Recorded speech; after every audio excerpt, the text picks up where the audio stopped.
কুল লিইবাদি ইয়াকুলুল্লাতী হিয়া আহসান ইন্নাশ শাইতানা ইয়ানযাগু বাইনাহুম।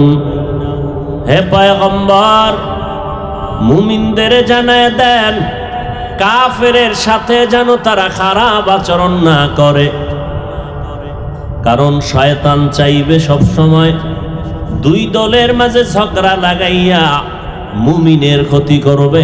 কাফেরের কোনো ক্ষতি নাই, মুমিনের অনেক আমলের ঘাটতি ঘটায় দিবে শয়তানের এটা কাজ। কারণ আল্লাহর আদালত থেকে শয়তান চ্যালেঞ্জ করে আসছে, বনি আদমরে জান্নাতে যেতে দিবে না। এজন্য ইতিহাস প্রমাণ করে বড় বড় বড় বড় ব্যক্তিদেরকে ওই শয়তান ধোঁকা দিয়া ভালো জায়গা থেকে খারাপ দিকে নিয়ে গেছে। বড় বড় ব্যক্তি বিভিন্ন ভাবে ওয়াসওয়াসা দিয়া জাহান্নামের পথে নিয়ে গেছে। এরকম দৃষ্টান্ত আমাদের জমিনের মধ্যে অভাব নাই। এজন্য আল্লাহ নবীকে বলেন, কুল, হে নবী আপনি বলেন, ইবাদিয়াল মুমিনিন, মুমিনদের জানায় দেন, ইয়াকুলুল কুফার, কাফেরের সাথে যেন কখনো খারাপ আচরণ করে না। মদিনার রঙের কারণে, মদিনার আদর্শের কারণে এটা সম্ভব, আর কারো আদর্শের দ্বারা সম্ভব না। আমার নবী, মদিনার নবী, রং এত সুন্দর, এত আদর্শ সুন্দর। এমন একটা সময় নবী মক্কার জমিনে পদার্পণ করেছেন, যেই সময় মক্কার মানুষ, নারী আর পুরুষ উলঙ্গ হয়ে বাইতুল্লাহ তাওয়াফ করে।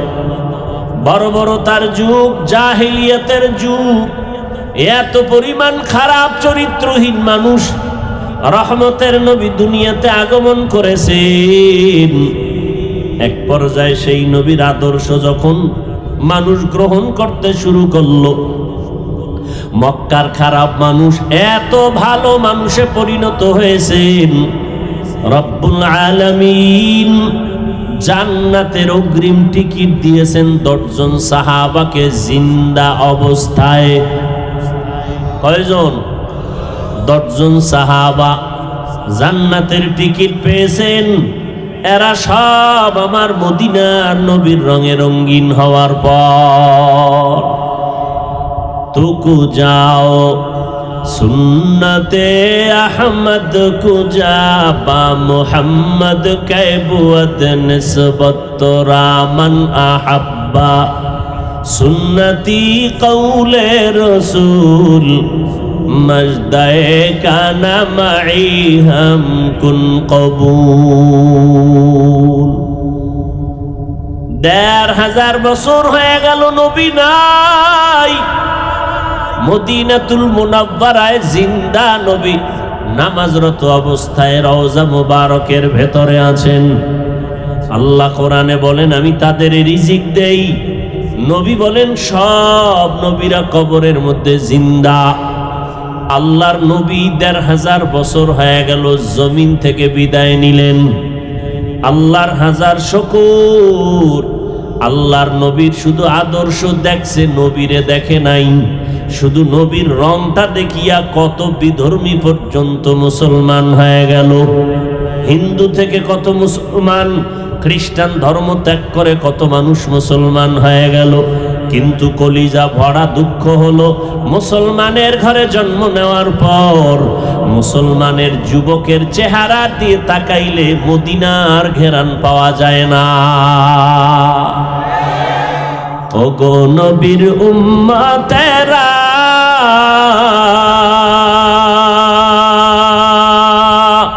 হয়ে আজি দিশাহারা,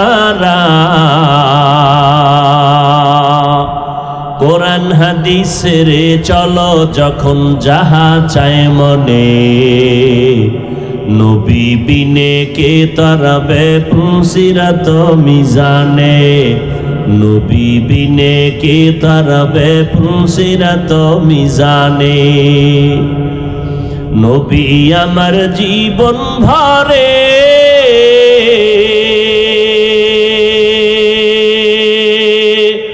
দিনের লাগি কষ্ট করে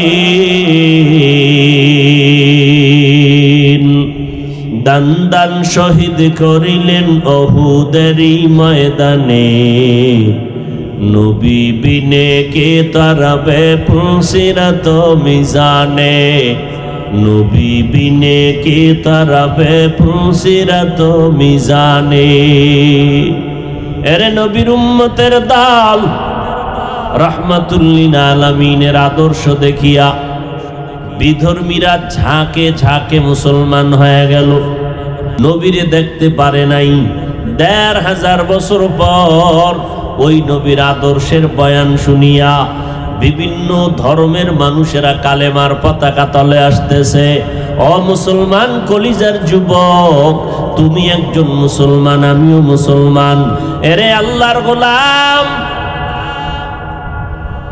আপনার পরিচয় মুসলমান আমার পরিচয় মুসলমান আপনার আল্লাহ আমার আল্লাহ এক আপনার নবী আমার নবী এক আপনার ধর্ম আমার ধর্ম এক আপনার কোরআন আমার কোরআন এক আপনার কাবা আমার কাবা এক দুনিয়াতে আসছিও কিন্তু এক বিদায় বেলার সিস্টেম হবে এক আমি বান্দার যেমন মরণকালে ৩টা সাদা কাফন হবে আপনারও মরণকালে ৩টা সাদা কাফন হবে ধনী লোকের টাকার গরমে একটা কাফন কেউ বাড়াইয়াও দিবে না রিক্সা ড্রাইভার গরিব হওয়ার কারণে একটা কাফন কেউ কমাইয়াও দিবে না কারো কালার আলাদা হবে না যে তাবলিগওয়ালাদের কাফনের কালার একরকম যারা তাবলিগওয়ালা না তাদের কাফনের কালার আরেক রকম ডাক্তারের কাফন হবে একরকম রোগীদের কাফনের কালার হবে একরকম ইমাম সাহেবের মরণের কাফনের কালার হবে একরকম মুক্তাদিদের কালার হবে ভিন্ন রকম এমন কোনো সিস্টেম নাই তুমি টাকাওয়ালা না টাকা ছাড়া গরিব জানার দরকার নাই সবার বেলায় ৩টা কাফন কাফনের মধ্যে যেদিন ঢুকবা ওই দিন বুঝতে পারবা কে ধনী কে গরিব কে আলেম কে মূর্খ কে ইমাম কে মুক্তাদি কে ডাক্তার কে রোগী কোনো ভেদাভেদ নাই এমনকি কে হিন্দু কে বৌদ্ধ তাও বুঝার উপায় নাই ওই কাফনের মধ্যে ঢুকাইয়া কবরের সাইজটাও হবে সমান কবরের মধ্যে রাখার পরে ৩টা প্রশ্ন করা হবে সবার বেলায় এইচএসসি পরীক্ষা দিবে ছাত্রছাত্রীরা প্রশ্নপত্র যদি ফাঁস হইয়া যায় সংশ্লিষ্ট চাকরিজীবীদের চাকরি থাকে না আর আমার আল্লাহ কেমন প্রশ্ন কবরে করবেন নবী রাসূল দিয়া আলেম ওলামা দিয়া কবরের প্রশ্নটা আউট কইরা দিলেন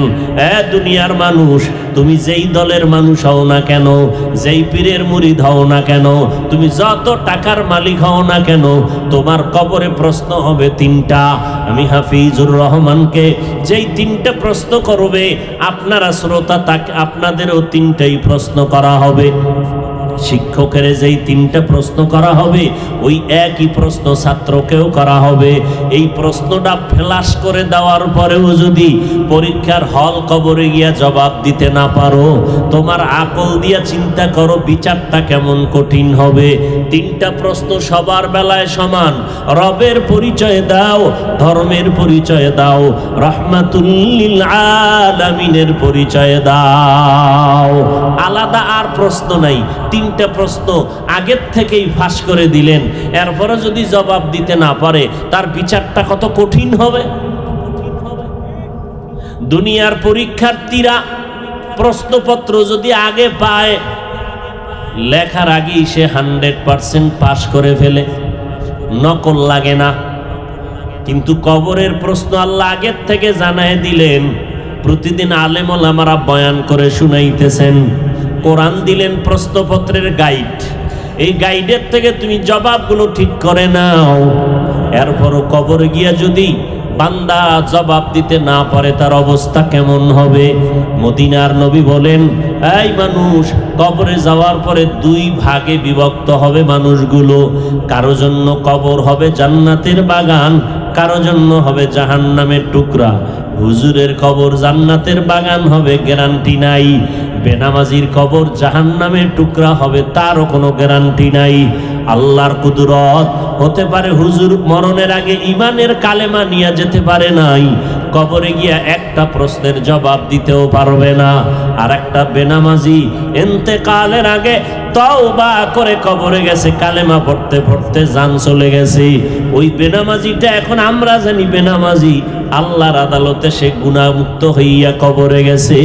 যাওয়ার পরে তাকে 3টা প্রশ্ন করা হবে, সাথে সাথে সে জবাব দিতে পারবে। তবে ধারণা করা যায় দুনিয়াতে যারা রবের গোলামি করবে তারা কবরে গিয়া জবাব দেওয়ার আশা করা যায় জবাব দিতে পারবে। রব্বি আল্লাহ, জবাব দিবে আমার রব আমার আল্লাহ। দুনিয়াতে যারা ইসলাম ধর্ম পালন করে কবরে যাবে এরা কবরে গিয়া জবাব দিবে দীনিয়াল ইসলাম, আমার ধর্মের নাম হলো ইসলাম। যারা নবীর সুন্নতের আমল দুনিয়াতে করবে, মাথায় টুপি পরা নবীর তরিকা, নখগুলো কেমনে রাখবা কেমনে কাটবা সেখানেও নবীর তরিকা। আজকে জিলহজ মাসের চাঁদ উঠে গেছে, এই 10 দিন হাজী সাহরা কাফন পরে আছে, মরণের কাফন। আল্লাহর দরবারের পাগল ভেসে তারা ঘুরতেছে। কোরবানি না দেওয়া পর্যন্ত নখ চুল দাড় কিছুই কাটবে না, সাবান লাগাবে না। আল্লাহর মোহাব্বতের হাজিরায় লাব্বাইকের আওয়াজ দিবে, চোখের পানি ছেড়ে কান্না করবে। ও দুনিয়ার মানুষ যারা মক্কায় যাইতে পারো নাই, তোমরাও তাদের মতো কোরবানি দিবা। একটু কোরবানি দাও, তাদের একটু সাদৃশ্য অবস্থান তুমিও তৈরি করো। তুমিও এই 10 দিনের মধ্যে নখ কাটবা না, চুল কাটবা না, মুছ কাটবা না। কোরবানি দেওয়ার পর এরপরে তুমি কাটাকাটি করবা, একটু সামঞ্জস্য হবে। ও আল্লাহ, তোমার বান্দারা বাইতুল্লাহর ঘর দইরা দইরা লাব্বাইক বলে, আমি যাইতে পারি নাই, তবে একটু লাইনে দিয়ে একটু নমুনা তাদেরটা ধইরা রাখছি। তারা যেমন নখ কাটে না আমিও কাটি না, তারা যেমন মুছ কাটে না আমিও কাটি না। হতে পারে আল্লাহ পাক কখন কোন আমল আর কোন ডাকের কারণে আমার কপালেও লিখে দিবে, তোরে বাইতুল্লাহ না নেওয়া পর্যন্ত তোর মরণ দিব না। আমার আল্লাহ চায় ভালোবাসা, আল্লাহ চায় দিলের মোহাব্বত। মোহাব্বত তৈরি হয়ে গেলে আল্লাহ কবুল কইয়া ফেলাইলে শেষ, মরণ হবে না বাইতুল্লাহ যাওয়া ছাড়া। আল্লাহ কেমনে নিবেন সেটা আল্লাহ পাকের মর্জি। এরে এলাকার মুসলমান, এরে যুবক, আর সারা দুনিয়াতে হিন্দু বৌদ্ধ ইহুদি খ্রিস্টানেরা কেউ নবী রেখে যাওয়া 23 বছরের আদর্শ পালন করবে না। ভাইরা আমার, রাহমাতুল্লিল আলামিনের আদর্শ কোনো বিধর্মীরা কখনো মানবে না। আপনারাই জবাব দিলেন মানবে মুসলমান। এখানে যারা বসে আছেন সবাই মুসলমান, সবাই মুমিন। আল্লাহ না করুন, আমি যদি আল্লাহ না করুন কথার কথা কাউকে যদি বলি আপনি মুসলমান হন নাই, লোকটা খুশি হবে না রাগ করবে? শুধু রাগ, রাগের সীমানায় চলে যাবে। দেখানোর মতো একবার দেখাইয়েই দিবে। অথচ বলেন ভাই আমরাও মুসলমান, আপনিও মুসলমান। কই কওমি মাদ্রাসায় পড়লাম, মদিনার আদর্শের টুপি রাখলাম, মদিনার আদর্শে দাড়ি লম্বা করলাম, মদিনার পোশাক লাগাইলাম।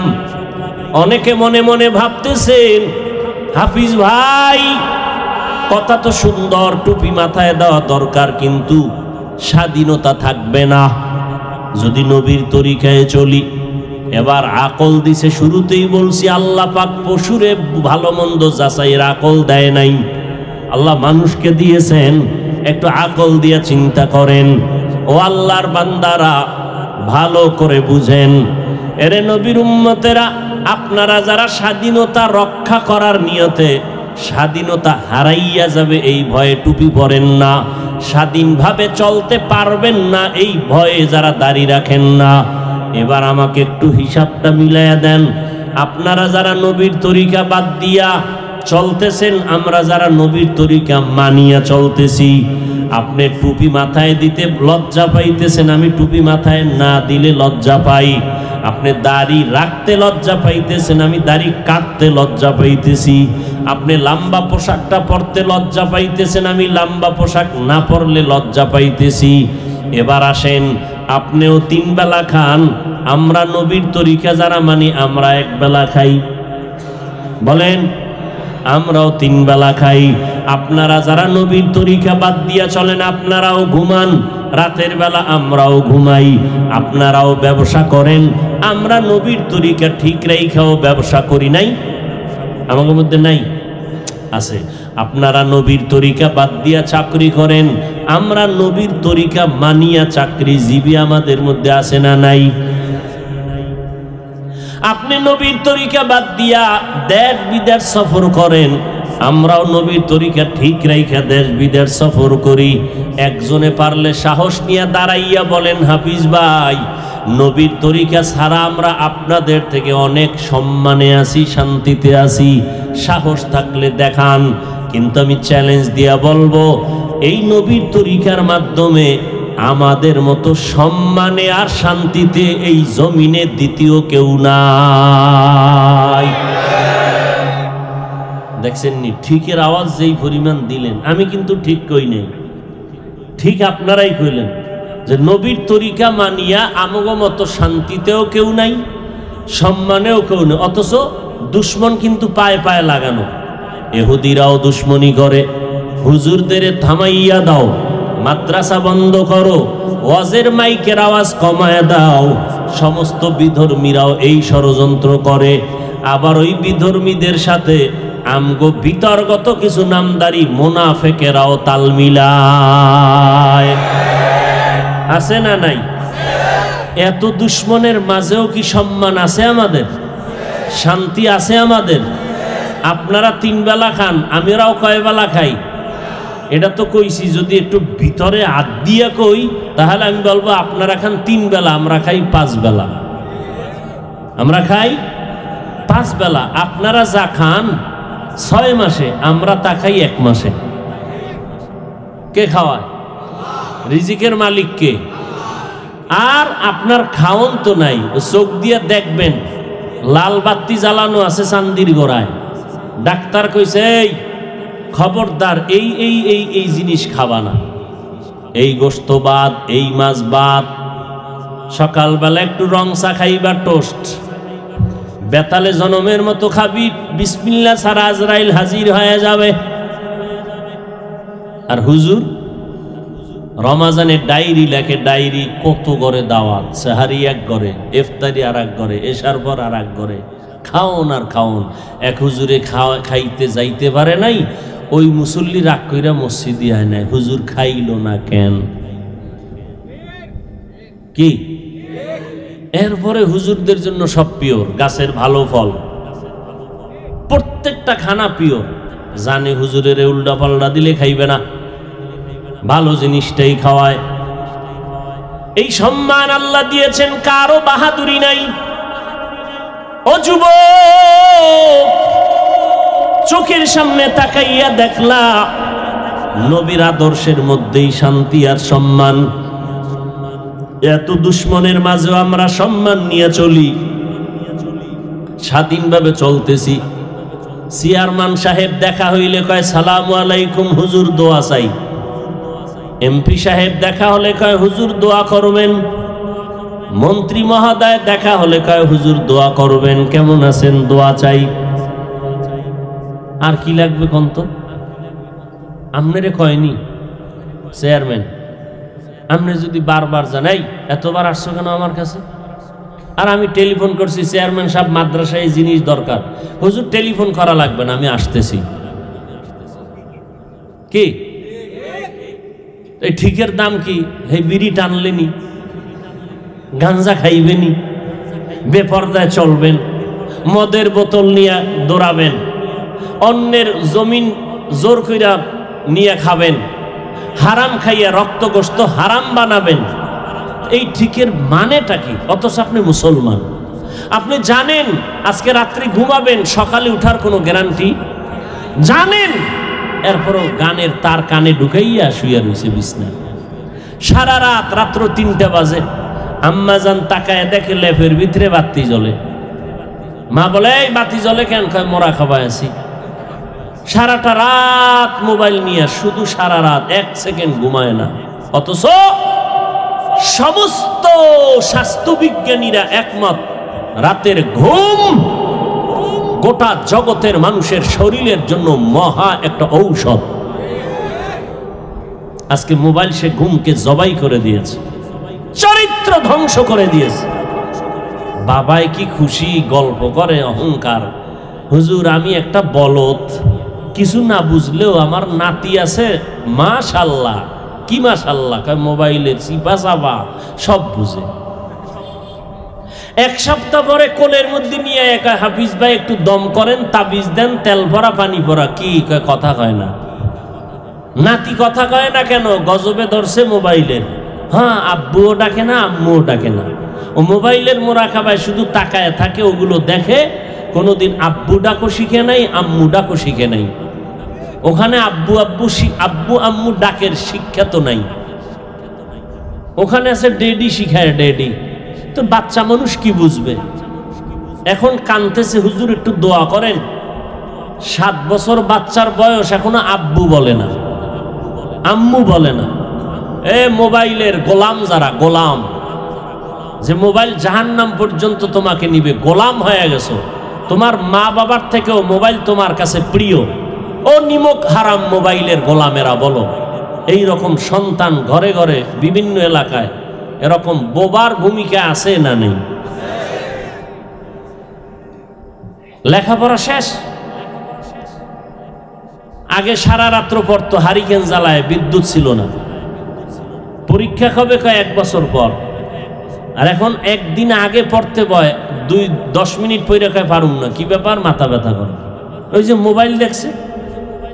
অ্যান্ড্রয়েড সেট তো আরো ক্ষতি, ব্রেনের উপরে এফেক্ট হয়, হার্টের উপরে আক্রমণ করে এই মোবাইল। কত জায়গায় ব্রাস্ট হয়ে যায় মোবাইল, খবর নাই। অবশ্য খবরও আছে, শয়তান মোহর পড়ে গেছে, অন্তরে মোহর মেরেছে, কোনো বয়ানে কাজ হবে না। এই যে আসছে একটা অজের প্যান্ডেলে আছে, বইয়া ঠান্ডা ভাবে একটু আল্লাহর মোহব্বত নিয়ে বয়ান শুনবে, তওবা করে বাড়ি যাবে না। এখানে আইসাও আমাকে দেখায় না, জিনেরে দেখায়, মোবাইলটা হাতে লইয়া দেখাইতেছে, দেখেন হুজুর একটা মোবাইলওয়ালা হয়ে গেছি আমি। মাস্তানি, বসে বসে মাস্তানি, ফাও আকামের দোকানদারি, কোন কামের লাগে না, হুদা মোবাইলটার হাতে নিয়ে বাহাদুরি করে। না রেকর্ড ভালো হবে, না ছবি ভালো উঠবে। তোমার যদি বয়ান প্রয়োজন হয়, মিডিয়াওয়ালাদের থেকে রেকর্ড করে তো কালকে নিতে পারো। বসে বসে আকাম কেন? এই বাহাদুরি কেন? ধ্বংস করে ফেলেছে সমাজ। মসজিদে ঢুকছি নামাজ পড়তে, ইমাম সাহেবের তেলাওয়াতে কান্না আসবে আসবে ভাব, এর মধ্যে এক চাচা মিয়ার মোবাইলে হিন্দি গানের রিংটোন এমন জোরে বাইজা উঠছে যে ইমাম সাহেবের কেরাত এখন দক্ষিণে গেছি। আপনারা হাসেন,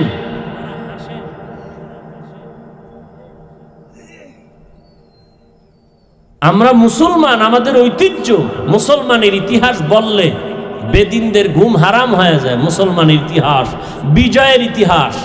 আজ আমরা পরাজিত কেন? সোনার বাংলায় মাদ্রাসা বেশি, মসজিদ বেশি, আলেম ওলামা বেশি, এরপরও কেন আমরা পরাজয় বরণ করে আছি? গানের প্যান্ডেলে কোনো চিন্তা লাগে না, অজের প্যান্ডেলেই খালি এর দ্বারে দৌড়াও, ওর কাছে দৌড়াও, ডিরেকশন শুনতে শুনতে চান্দি গরম হয়ে যায়। এই ক্ষতি সেই ক্ষতি মাহফিলে, অন্য কামে কোনো ক্ষতি নেই। এজন্য যুবকদের বলি, লেখাপড়া করলে ভালো করে করো, ভালো একটা ডাক্তার হও, ভালো একটা ইঞ্জিনিয়ার হও, ভালো একজন ডিসি হও, ওসি হও। আজ আমার দেশের সব ডিসি, এসপি, ওসি যদি 5 বেলার নামাজি হইতেন, তাহলে বাংলাদেশে কোরআনের বয়ান করতে কোনো অনুমতি লাগতো না, কোনো অনুমতি লাগতো না। ওয়াজ মাহফিলে আমরা মানুষকে দাওয়াত দেই, মানুষ কান্নাকাটি করে, মা বাবার খেদমত কেমনে করবে, আলেম ওলামাকে সম্মান কেমনে করবে, নিজের হাতটাকে চুরির থেকে কেমনে বাঁচাবে, এই বয়ান। এখানে বাধা কেন? এ নিয়ে পেরেশানি কেন? এজন্যই যে সব পাগড়িওয়ালা যদি হয়ে যায়, সব যদি পাঁচ ওয়াক্ত নামাজি হয়ে যায়, তাহলে দুর্নীতিবাজ আর থাকবে না, চোর ডাকাতের খাওয়া বন্ধ হয়ে যাবে। আজকে তাবলিগের কারণে লক্ষ লক্ষ লক্ষ লক্ষ জেনারেল লাইনের মানুষ পাঁচ ওয়াক্ত নামাজি। কথা ঠিক না? খাঁটি আল্লাহওয়ালা পীর মাশায়েখদের মাধ্যমে লক্ষ লক্ষ মানুষ আজকে বেনামাজির থেকে নামাজি। 1 টাকা হারাম খায় না, কাউকে খাইতে দেয় না, 1 টাকা চুরি করে না, বরং কাউকে চুরিও করতে দেয় না। এরকম র্যাব নাই, ডিসি নাই, এসপি নাই, 1 টাকা হারাম খাবে না, চাকরি থাকার যাক। ফারিকুন ফিল জান্নাতি ওয়া ফারিকুন ফিস সাঈর। ও যুবক, আল্লাহর গোলাম, নবীর রেখে যাওয়া সুন্নতের আদর্শ দুনিয়ার কোনো বেঈমানেরা মানবে না, মানবে শুধু মুমিন মুসলমান।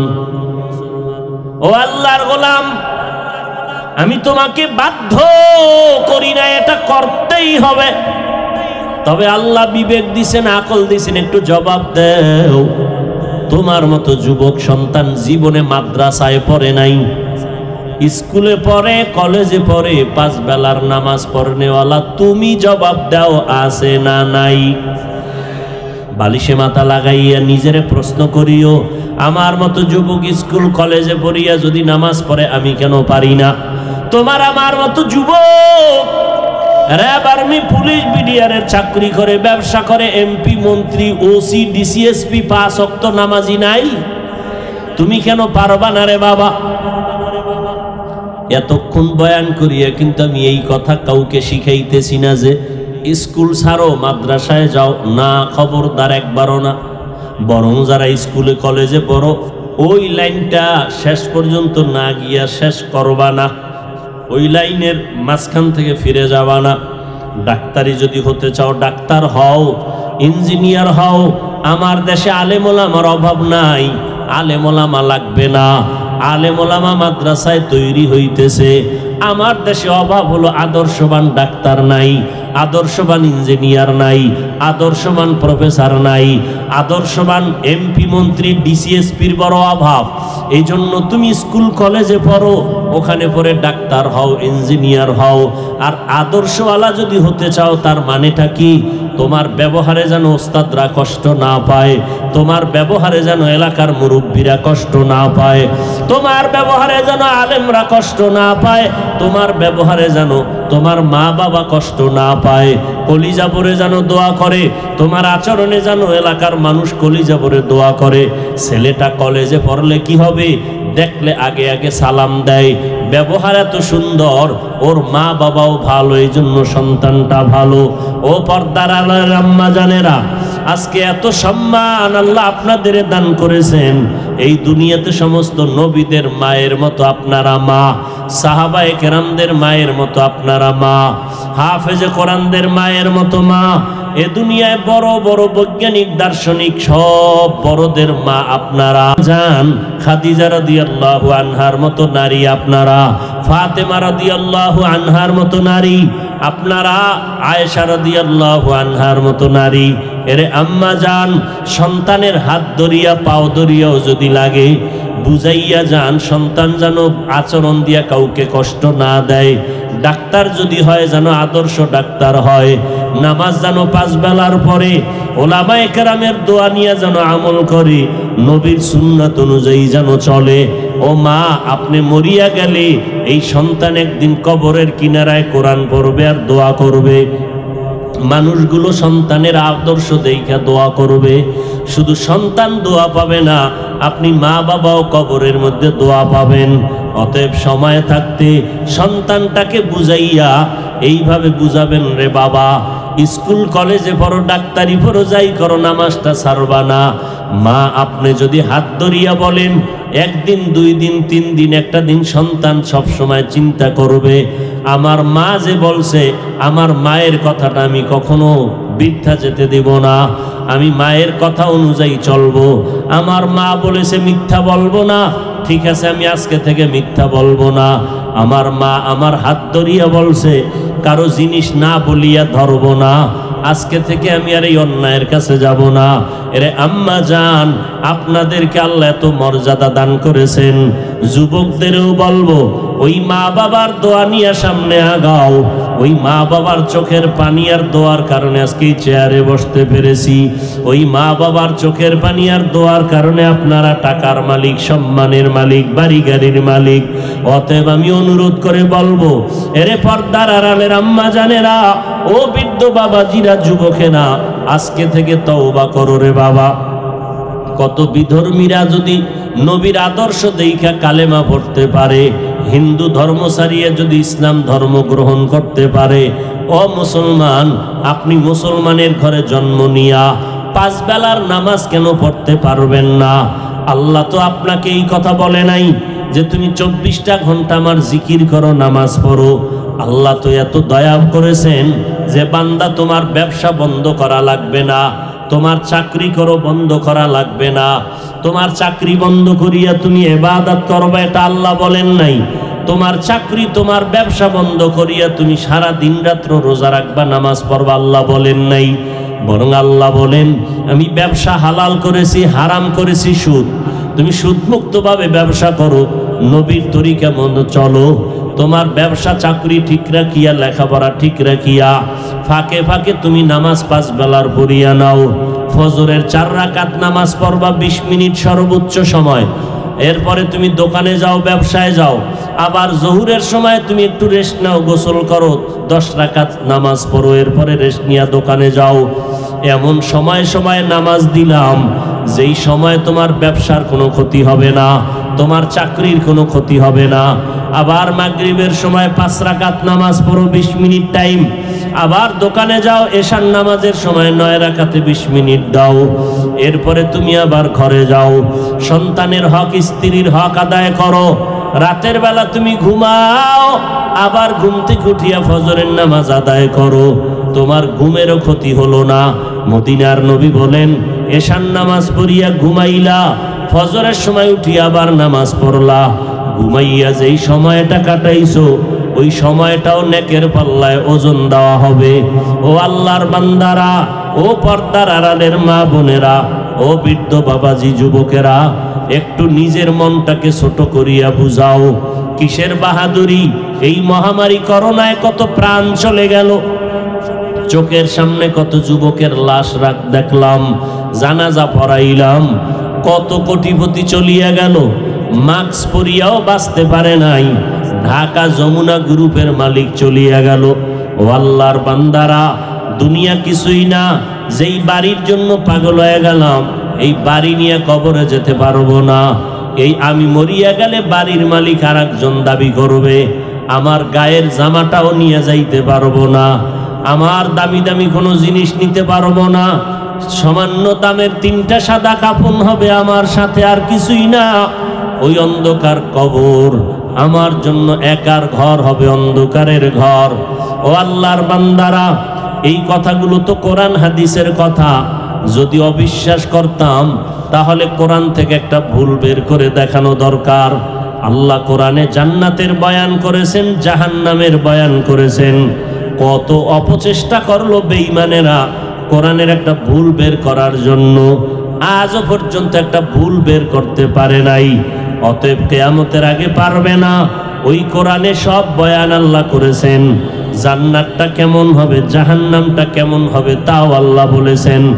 অতএব আল্লাহর কোরআনের উপরে বিশ্বাস রেখে, নবীর উপরে বিশ্বাস রেখে, আলেম ওলামাদের কথা মতে তওবা করে নাও।